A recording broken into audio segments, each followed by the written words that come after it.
நமச்சிவாய வாழ்க. நாதந்தாள் வாழ்க. இமைப்பொழுதும் என் நெஞ்சில் நீங்காதான் தாழ் வாழ்க. வாழ்க வளமுடன். அனைவருக்கும் இனிய வணக்கங்கள். நிகழும் ஸ்ரீ மங்களகரமான குரோதி ஆண்டு ஆடி மாதம் 16ஆம் தேதி வியாழக்கிழமை அன்று துவாதசி திதியில் மிருகசிரிசம் நட்சத்திரத்தில் வியாகாதம் நாமயோகத்தில் தைத்தூலம் கர்ணத்தினில் மகா பிரதோஷம் கூடிய நன்னாளில் இந்த மகத்தான ஆகஸ்ட் மாதம் பிறக்கிறது.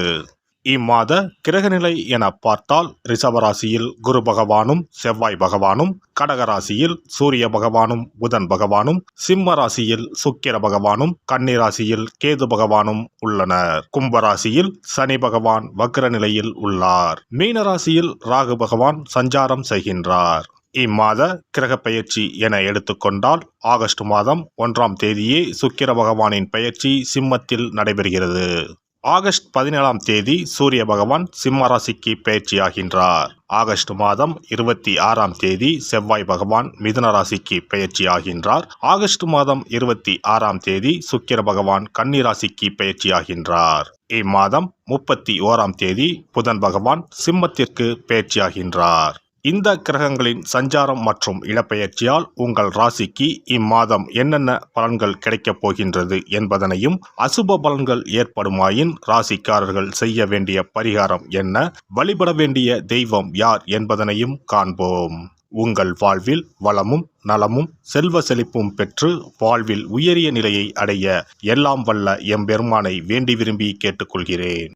துலாம் ராசி அன்பர்களே, இந்த மாதம் மனம் மகிழும் சம்பவங்கள் நடைபெறும். உடல் ஆரோக்கியத்தை தரும். வீண் கவலைகள் நீங்கும். தடைப்பட்ட காரியங்களில் தடைகள் நீங்கி சாதகமாக நடந்து முடியும். வழக்கு விவகாரங்களில் சாதகமான நிலை காணப்படும்.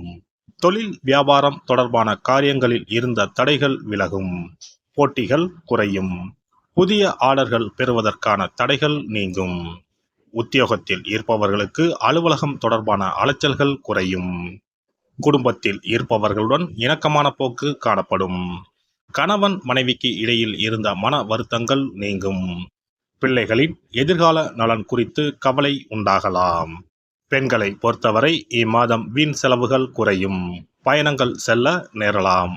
திறமையான செயல்கள் மூலம் எடுத்த காரியம் சாதகமாக நடந்து முடியும். மாணவர்களுக்கு கல்வியில் முன்னேற்றத்திற்கு இருந்த முட்டுக்கட்டைகள் விலகும். சக மாணவர்களின் ஒத்துழைப்பு இருக்கும். கலைத்துறையினர் எல்லா நன்மைகளையும் தடையின்றி அடைவீர்கள். இதுவரை தொந்தரவு கொடுத்து வந்த நோய் விலகும். அதனால் ஏற்பட்ட மனபாரம் குறையும். வரக்கூடிய உபரி வருவாயால் கடன் அடைபடும். அரசியல் துறையினருக்கு புதிய ஒப்பந்தங்கள் கை கொடுக்கும். எந்த கொள்முதலையும் தயக்கமின்றி செய்யலாம். வியாபாரம் பெருகும். போட்டியாளர்கள் விலகிச் செல்வார்கள். நட்சத்திர பலன்கள். சித்திரை நட்சத்திரம். இந்த மாதம் மிகவும் விரும்பிய நண்பர்களை விட்டு பிரிய வேண்டிய நிலை வரலாம். உங்களின் பொருட்களை மிகவும் கவனமாக பார்த்து கொள்ளவும். தூக்கம் இல்லாமல் தவிக்கும் நிலையில் உள்ளவர்களுக்கு யோகா போன்ற பயிற்சிகளை செய்வது நன்மையை தரும். சுவாதி நட்சத்திரம். இந்த மாதம் தாய்மாமனிடம் கருத்து மோதல்கள் ஏற்படுவதற்கு வாய்ப்புகள் இருப்பதால் விட்டு கொடுத்து செல்வது நல்லது. உத்தியோகத்தில் இருப்பவர்கள் அதிகமான உழைப்பினை கொடுக்க வேண்டி இருக்கும்.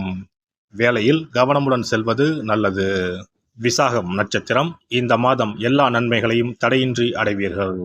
மாணவர்கள் கல்வியில் முன்னேற்றம் காண்பார்கள். இதுவரை தொந்தரவு கொடுத்து வந்த நோய் விலகும். அதனால் ஏற்பட்ட மனபாரம் குறையும். வரக்கூடிய உபரி வருவாயால் கடன் அடைபடும். தொழில் அதிபர்களுக்கு எதிர்பார்த்தபடி வரவுகள் வந்து சேரும். ஸ்ரீ மகாலட்சுமி காயத்ரி சொல்லி தினமும் லட்சுமியை வணங்கி வர கடன் பிரச்சனை குறையும். குடும்பத்தில் நிம்மதி உண்டாகும். சிறப்பு தொகுப்பு.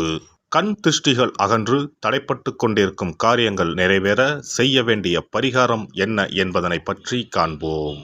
வாழ்க்கையில் நல்ல நிலையில் இருந்தவர்கள் கூட திடீரென்று பொருளாதாரம் இழந்து மன கஷ்டங்களுடன் வாழும் நிலை ஏற்படும். இந்த நிலை எதனால் ஏற்பட்டது என்று ஆராய்ந்து பார்த்தால் பெரும்பாலும் அவர்களின் மீதான கண் திருஷ்டிதான் காரணமாக இருக்கும்.